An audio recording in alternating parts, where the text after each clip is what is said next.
share a few words? Any doubt, clarification? Yes, welcome. About 4 months ago, I broke my left eardrum, and I'm going to tell everybody how not to do this. If you have shower and take the shampoo out with your little finger, you can break your eardrum. So I've been having a hearing loss ever since then. Doing this last exercise, I felt a lot of moisture in there, extreme itching, and I was able to raise the frequency of my voice. And so I knew that my hearing was returning to that. That's nice.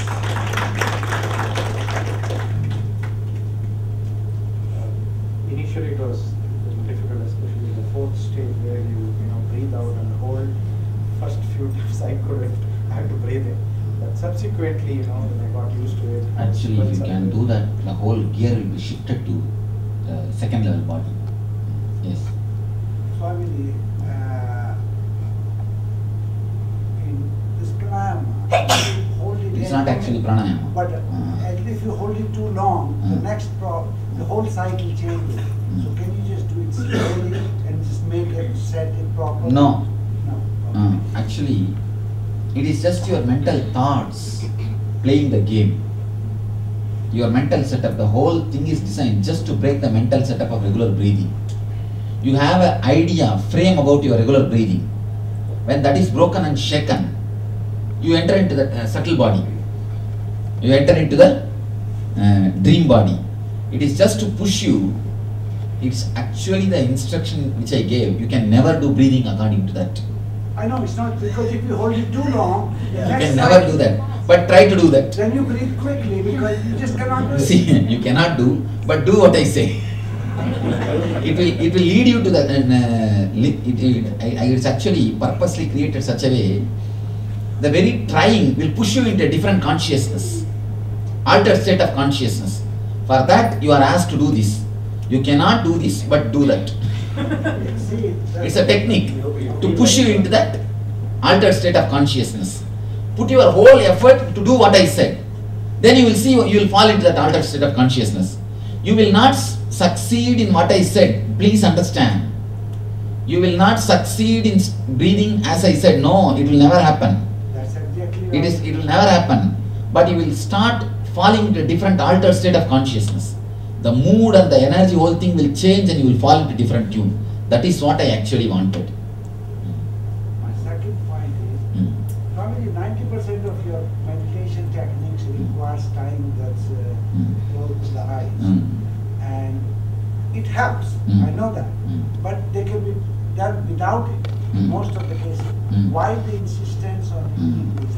One thing, our mind is so restless. If it is not tied, at least one moment you will have a temptation. If you hear some sound suddenly, tuck, tuck, you will just open your eyes and see again. You will close your eyes. You will close your eyes again. But for one moment, if you hear a small sound, tuck, that falling, you will one moment open your eyes and see. To avoid that only, I insist on time. And one more thing, the unnecessary light fluctuation will not be there. That is the reason I purposely felt this. How does the Hunkar expel the fears and certain things? Now let you understand a small thing. As I was telling you today morning, if you don't do any physical work, just sit and get stressed out, you will have a shoulder pain. If you have just simply some worries, you will have a stomach problem. All your emotions can be reduced to some part of your body. It can be rooted at the root can be traced at some part of your body. So this Hunkar directly brings the dirt from Mooladhara and Swadhisthana. It just directly opens up and evaporates it. This can help tremendously to reduce the emotion attached to the fear and the desire in the dream level, because the conscious shift will happen in the 20 minutes. In the 20 minutes of us shifting time, the conscious shift will start happening. The process will start happening and your logic will come down. You will come to such a frequency, you will enter into the zone of that subtle body zone. So when you open up in the subtle body zone by Hunkara, all those things will start getting evaporated. So they are not situated in the particular. No, surely not. Situated in No, Muladhara. only in the Muladhara. Even with scientists, I have explained. They say, Swamiji, the idea which you are giving is something extraordinary. We think we can do some research. We are planning to do some research because they came up with the experience. The doctor with whom I was talking, he says, I came up with an experience, Swamiji. If a person gets disturbed if he undergoes any accident related to this portion, easily his memory is disturbed, then is this portion. If the injury happens in the head, it takes little more time to lose the memory. But if the injury happens in Muladhara region, very easily he loses the memory. So he says there is some connection between my experiences and your experience. Your thing is in this field, neurology field for last 30 years.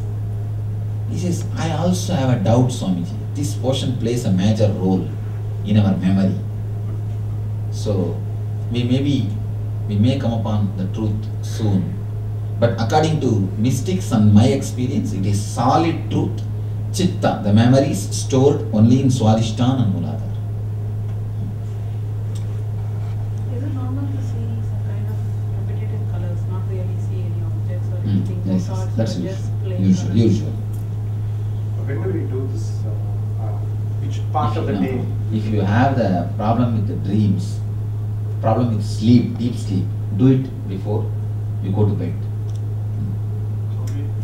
Lot of energy flow is there after the second part, while doing the second part, like doing the healing, but much more forceful, very perceptive. That's good. Can we do this on a daily basis? Yes, you can. You can. Can we minimize? But when you want to do some meditation technique every day, take up Mahamantra and Dukkhaharana. That two are preferable because that two are more powerful. They touch more deeper layers than all these things. This course itself is just an introduction course. It's a introduction. That actually in India I don't do this course. Acharyas do it. It's an intro to meditation. There's a second level course, Ananda Spurana, Nityananda Spurana. Only that two courses I do. Take up meditation from Ananda Spurana. There is a meditation technique called Mahamantra. Take up that meditation. There is a, I think, CD and DVD available. Practice that if you want to practice every day. Every day practice that. Practicing that technique will give more results than these techniques. These are all introducing meditation to you. Can we reduce the time from 20 minutes to... No question of altering any technique. No masala. No cutting, editing, pasting. No. But how do With we any know- technique. How do we know? Use the music. Timer. Use the music. No, not timer. Better use the music. There are music tapes available. Use them. Swami, after the first meditation technique, the body feels light, but after this, my body feels like heavy. Is it normal? Naturally, the altered state of, you see, if you have too much of load in the dream, it means whenever you come out of your dream, you always feel sick.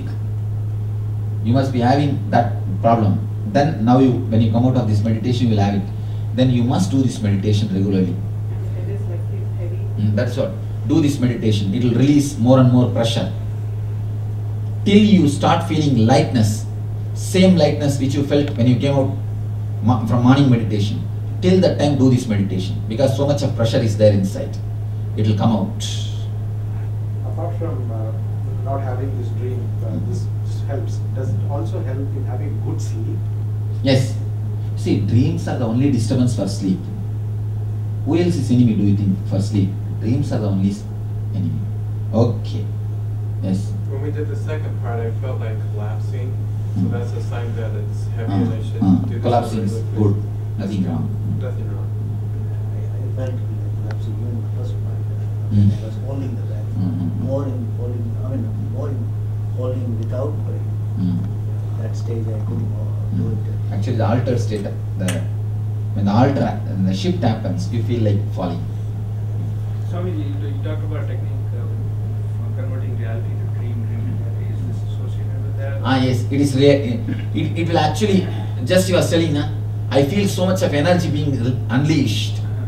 So much, I see, whenever the emotions attached to the memory is released, the whole emotion which was locked in the form of fear and the greed will become a creativity, will become energy. You will start expressing the energy in making your dreams into reality. See, all our emotions are black in the fear and the greed. That is why you are not able to realize your dreams. When that is unleashed, when that is brought out, naturally you will see the whole energy will become into a positive energy. And see, if a leaf falls down and if it becomes one with the mud, it will become a manure. Just like that, if the desires or the unnecessary emotions attached to the fear and greed, if they fall down and will become one with your being, it will become just a manure, positive energy to support your desires into reality. Okay. Yes. I kept losing my breath and trying to, I had to stop and try and catch my breath, and then I started to get a headache. Your mental setup. Then if you have the difficulty in that meditation, you must do this meditation. Because this is going to help you. Okay. Swamiji, I was sweating profusely with water coming. Yeah, That's good. Sweating.